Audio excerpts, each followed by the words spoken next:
የ$230 በርሜል ለምን ኢትዮጵያ ለነዳጅ እጥፍ ዋጋ ትከፍላለች?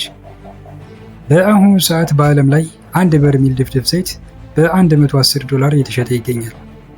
በዜና ላይ የምታዩት ይህንን ቁጥር ነው። ይሄ ቁጥር ነው ኢኮኖሚን የሚቀርጸው፣ ጦርነትን የሚቀሰቅሰው እና የጠዋት የጉዞ ወጪያቸውን የሚወስነው። ነገር ግን በኢትዮጵያ ያው በርሜል ወይም ደግሞ ከእሱ የሚወጣው ነዳጅ ከ$230 በላይ ያወጣል። ከእጥፍ በላይ ማለት ነው። ይህ እንዴት ሊሆን ይችላል? 120 ሚሊዮን ሕዝብ ያላትና የባህር በር የሌላት ሀገር እንዴት በዓለም አቀፍ ጦርነት በተበላሸ የአቅርቦት ሰንሰለትና ኢኮኖሚ ሊያፈራረስ በሚችል የዋጋ ተመን መካከል ታሰረች? ዛሬ እዚህን ቀውስ ሚስጥር እንፈታለን።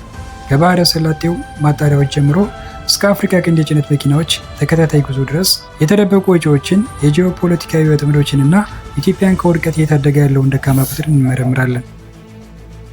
ዋጋውን ለመረዳት በመጀመሪያ ምርቱን መረዳት አለባቸው። ድፍድፍ ዘይት አንድ በርሜል በ$110 የተሸጠ ነው ሲባል እየሰማችሁ ያላችሁት የጥሬ ዕቃውን ዋጋ ነው። እሱ ያልተጣራና ያልተለየ የምድር ደም ነው። ኢትዮጵያ ድፍድፍ ዘይት አትገዛም። ኢትዮጵያ የምትገዛው ያለቀለትን ምርት ነው። ማለትም ናፍታ፣ ቤንዚን እና የአውሮፕላን ነዳጅ ማለት ነው። ያ ያለቀለት ምርት ደግሞ በመጀመሪያ በማጣሪያ ውስጥ ማለፍ አለበት። ድፍድፍ ነዳጅ ወይም ክሩድ ኦይል በከርሰ ምድር በሚወጣበት ጊዜ በቀጥታ ጥቅም ላይ ሊውል አይችልም። ወደ ቤንዚን፣ ናፍታና ሌሎች ጠቃሚ ምርቶች ለመቀየር ሪፋይነሪ በሚባሉ ግዙፍ ፋብሪካዎች ውስጥ ተከታታይ የሆኑ የሳይንስ ሂደቶችን ማለፍ አለበት። ለመሆኑ ድፍድፍ ነዳጅ እንዴት ነው የሚጠራው? ዋና ዋናዎቹ የነዳጅ ማጣሪያዎች ደረጃዎችን የሚከተሉት ናቸው። የመጀመሪያው መለየት ወይም ሴፓሬሽን የሚባለው ነው። ይህ የመጀመሪያው እና ዋናው ደረጃ ነው። ድፍድፍ ነዳጅ በመቶዎች የሚቆጠሩ የተለያዩ የሃይድሮካርቦን ውህዶች ድብልቅ ነው። እነዚህን ውህዶች ለመለየት የእንፋሎት መለያ ማማ ወይም ፍራክሽናል ኮለምን ጥቅም ላይ ይውላል። በዚህ ውስጥ የመጀመሪያው ደረጃ ማፍላት ነው። ድፍድፍ ነዳጅ በከፍተኛ ሙቀት ማለትም እስከ 400 ዲግሪ ሴንቲግሬድ በሚደርስ ሙቀት እንዲፈላ ይደረጋል። በመቀጠል ሁለተኛውን ሂደት ማለፍ አለበት። ነዳጁ ሲፈላ ወደ እንፋሎትነት ይቀየራል። ከዚያም ወደ ረጅሙ ማማ ውስጥ ይገባል። ከዚያም መለየት አለበት። ማለትም ማማ ወደ ላይ በሚሄድ ቁጥር ቅዝቃዜው ይጨምራል። የተለያዩ የነዳጅ አይነቶች የራሳቸው የሆነ የመፍያ ነጥብ ወይም ቦይሊንግ ፖይንት አላቸው። ቀላል ነዳጆች ማለትም ቤንዚንና ጋዝን የመሳሰሉት በዝቅተኛ ሙቀት ስለሚተኑ እስከ ማማው ጫፍ ድረስ በመሄድ ይቀዘቅዛሉ። መካከለኛ ነዳጆች ናፍታ፣ ኬሮሲን የመሳሰሉት በማማው መካከል ላይ ቀዝቅዘው በፈሳሽ መልክ ይለያሉ። ከባድ ነዳጆች ሬንጅ ወይም ቅባት ለመትነን ከፍተኛ ሙቀት ስለሚፈልጉ በማማው የታችኛው ክፍል ላይ ይቀራሉ ወይም ይከማቻሉ። ሁለተኛው ሲስተም ደግሞ ወይም ሁለተኛው ደረጃ መሰባበር የሚባለው ነው። ሁልጊዜ ከመለያ ማማው የምናገኘው የቀላል ነዳጅ እንደ ቤንዚን ያለ መጠን ከገበያው ፍላጎት ጋር እኩል ላይሆን ይችላል። በሌላ በኩል ደግሞ የማይፈለጉ ከባድ ነዳጆች በብዛት ሊተርፉ ይችላሉ። ስለዚህ ክራኪንግ በሚባል ዘዴ ትልልቅና ከባድ የሆኑ የሃይድሮካርበን ሞለኪውሎችን በከፍተኛ ሙቀትና ግፊት ወይም በካታሊስት በመታገዝ በመሰባበር ወደ ትናንሽና ተፈላጊ ሞለኪውሎች ይቀየራሉ። ቀጥሎ ማከም ወይም ማጽዳት የሚባለው ሲስተም ይቀጥላል። ከላይ በተጠቀሱት መንገዶች የተለዩት ነዳጆች ገና ንጹህ አይደሉም። እንደ ሰልፈር ያሉ አደገኛ ቆሻሻዎች ሊይዙ ይችላሉ። እነዚህ ቆሻሻዎች የመኪና ሞተርን ሊያበላሹ ይችላሉ። ሲቃጠሉ ከፍተኛ የአየር ብክለትን ያስከትላሉ። ነዳጁ በኬሚካሎች ታክሞ ሰልፈርን እና ሌሎች አላስፈላጊ ንጥረ ነገሮች እንዲወገዱ ይደረጋል። አራተኛው ማቀላቀል ወይም ብሌንዲንግ የሚባለው ነው። ይህ የመጨረሻው ደረጃ ሲሆን የተለያዩ ነዳጆች ተቀላቅለው ደረጃቸውን የጠበቁ ምርቶች የሚሆኑበት ሲስተም ነው። ለምሳሌ የአንድ ቤንዚን የኦክቴን መጠን እንዲስተካከል የተለያዩ ኬሚካሎች ይጨመሩለታል። በአጭሩ የነዳጅ ማጣሪያ ሂደት ድፍድፍ ዘይቱን አብጥ እንደ ክብደታቸው በመለየት ትልልቆቹ በመሰባበር እና ቆሻሻቸውን በማጽዳት በጥቅም ዝግጁ የማድረግ ጥበብ ነው። ድፍድፍ ነዳጅ ሲጠራ የሚወጡ ዋና ዋና ምርቶችም አንደኛው የማብሰያ ጋዝ፣ ሁለተኛው ቤንዚን፣ ሶስተኛው የአውሮፕላን ነዳጅ፣ አራተኛ ናፍታ፣ አምስተኛ የማሽን ቅባቶች፣ እንደዚሁም ስድስተኛና የመጨረሻው ሬንጅ ወይም አስፋልት የምንለው ነው። ይህ ሂደት ደግሞ በራሱ ከፍተኛ ኃይል የሚፈጅ በቴክኒክ ውስብስብና ውድ ነው። ነዳጅን ማጥራት አስማት አይደለም። ኬሚስትሪ፣ ሙቀት፣ ግፊትና ጊዜ ነው። እያንዳንዱ እርምጃ ደግሞ ወጪን ይጨምራል። አጣሪዎቹ ብዙውን ጊዜ በተባበሩት አረብ ኤሚሬቶች ወይም በሳዑዲ አረቢያ ያሉ ኩባንያዎች ትርፋቸውን ይወስዳሉ። የንግድ ድርጅቶችም የየራሳቸውን ድርሻ ይወስዳሉ። በዚህም የተነሳ ምርቱ ከወደቡ ከመውጣቱ በፊት ዋጋው ቀድሞውኑ ከድፍድፍ ዘይቱ ዋጋ በላይ ከፍ ይላል።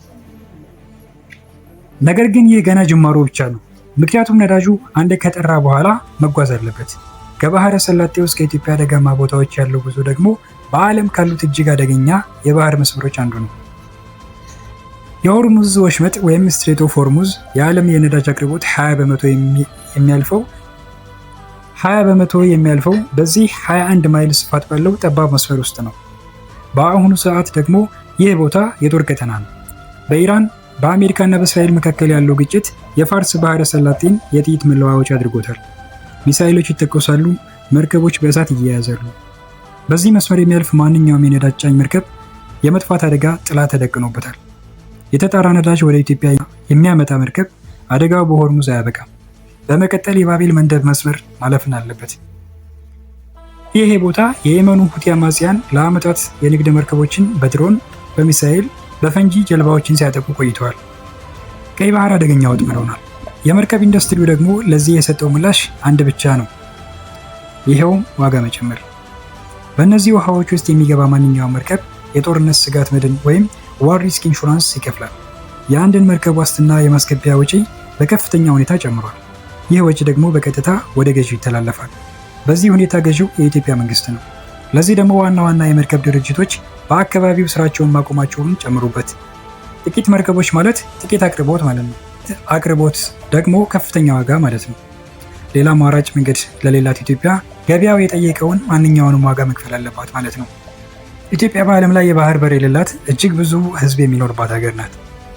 120 ሚሊዮን ህዝብና በፍጥነት እያደገ ያለ ኢኮኖሚ፣ ግን ደግሞ አንዲት ኢንች እንኳን የባህር ጠረፍ የሌላት። ለ95 በመቶ ገቢ ምርቶቿ ኢትዮጵያ በአንድ መስመር ላይ ትመካለች፣ የጅቡቲ ወደብ። የኢትዮጵያን ኢኮኖሚ መተላለፊያ የምትቆጣጠረው ትንሽ ሀገር። እያንዳንዱ በርሜል ነዳጅ ጅቡቲ የሚደርሰው በባህር ነው።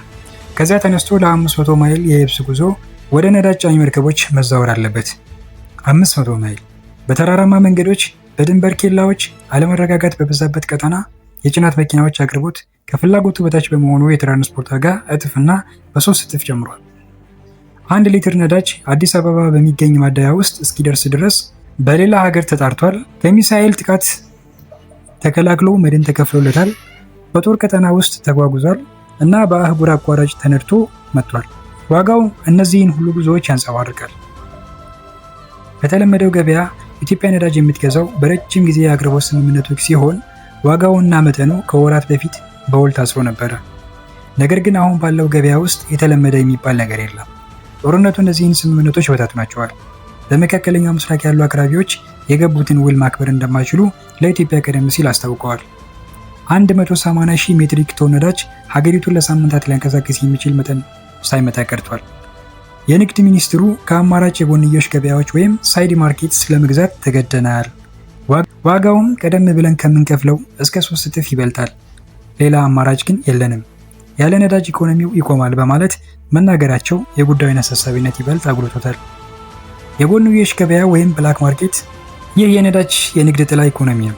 መደበኛ የአቅርቦት ሰንሰለቶች ሲቋረጡ ገዢዎች ወደ ስፖት ማርኬት ይገፋሉ። እዚያ ደግሞ ዋጋው የሚወሰነው በእጥረትና በተስፋ መቁረጥ ተሆኖ ነው። ይህ ነው እንግዲህ የተስፋ መቁረጥ እውነተኛ ዋጋ። ሌላ አማራጭ ሲጠፋ፣ መኪናዎች ሲቆሙና የኤሌክትሪክ ማመንጫዎች ሲዳከሙ ገበያው የጠየቀውን ትከፍላለህ።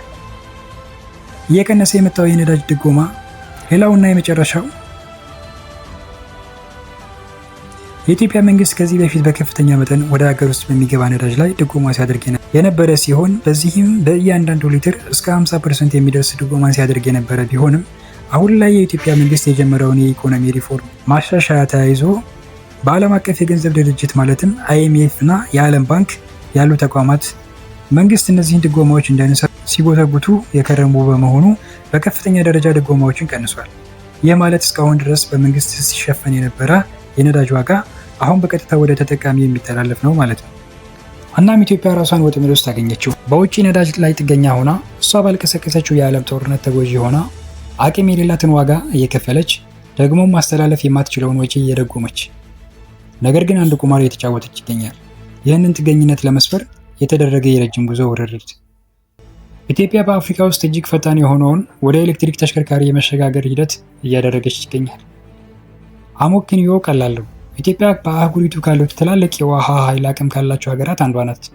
የታላቁ የኢትዮጵያ ህዳሴ ግድብ ሙሉ በሙሉ ስራ መጀመር የሀገሪቱን የኤሌክትሪክ ማመንጨት አቅም ከእጥፍ በላይ ያሳድገዋል። ኢትዮጵያ የትራንስፖርት ዘርፏን በሀገር ውስጥ በሚመነጭ የኤሌክትሪክ ኃይል ማንቀሳቀስ ከቻለች የተጣራ ነዳጅ ማስመጣት ማቆምም ትችላለች። ከሆርሙዝ ሰርጥ ማምለጥ ትችላለች ማለት ነው። የቀይ ባህርን አደገኛ ጉዞ መዝለልም ትችላለች። ለብዙ አስርት ዓመታት የያዛትን ጂኦፖለቲካዊ ወጥመድ መስፈር ትችላለች። ጠንካራ የሆነ የኤነርጂ ስርዓት እየገነባ ነው። ነፃ የሆነ የነዳጅ ምርት ማስመጣት ተጋላጭነትን የሚቀንስ ከገዛ ወንዞቻችን የሚወጣ ኤሌክትሪክ ግን ሉዓላዊነታችን ነው ማለታቸውም ይህንኑ ያሳያል። ሲጠቃለል ኢትዮጵያ በከባድ ፈተና ውስጥ ትገኛለች። ባልመረጠችው ጦርነት፣ ባልነደፈችው መስመር ማምረት ስለማትችለው ምርት ዋጋ እየከፈለች ነው። የዛሬው የነዳጅ ዋጋ በአንድ በርሜል $110 ነው። ነገር ግን እውነተኛው ዋጋ የሚለካው በዶላር ሳይሆን በተጋላጭነት ነው። ውቅያኖሶችንና የጦር ቀጠናዎችን በሚያቋርጥ የአቅርቦት ሰንሰለት የመንግስትን ካዝና በሚያስፈራራው ድጎማ ክብደት ነው። ወደ ኤሌክትሪክ ተሽከርካሪ የሚደረገው ሽግግር 10 ዓመታት ሊፈጅ ይችላል። እስከዚያው ግን ኢትዮጵያ መቆጣጠር በማትችለው ባህር ላይ ጥገኛ ሆና ከድንበሯ ርቀው ባሉ ኃይሎች የሚወሰነውን ዋጋ እየከፈለች ትገኛለች። የነዳጅ ዋጋ $230 መሆን ማለት በጦርነት በታወቀ ዓለም ውስጥ የባህር በር አልባ የመሆን ዋጋ ነው። ይህ ነው እንግዲህ የቀውስ ውጤት። ስለ ጂኦግራፊ፣ ስለ ጂኦፖለቲካ እና የ120 ሚሊዮን ሰዎችን ህይወት ስለሚቀይሩት ድብቅ ወጪዎች የሚናገር ታሪክ ነው። የነዳጅ ዋጋ መቼም ቢሆን የነዳጅ ዋጋ ብቻ ሆኖ ብቻ አያውቅም። የመተላለፊያ ዋጋ ነው። የደህንነት ዋጋ ነው። የሉዓላዊነትም ጭምር ዋጋ ነው። ውድ ተመልካቾቻችን ለዛሬ ይዘንላችሁ የቀረብነው ጂኦፖለቲካዊ ትንታኔ ይህን ይመስል ነበረ። ስራችንን ከወደዳችሁት ሼር፣ ሰብስክራይብ እና ላይክ በማድረግ አብሮነታችሁን ያሳዩን። ወቅታዊ ሚዲያ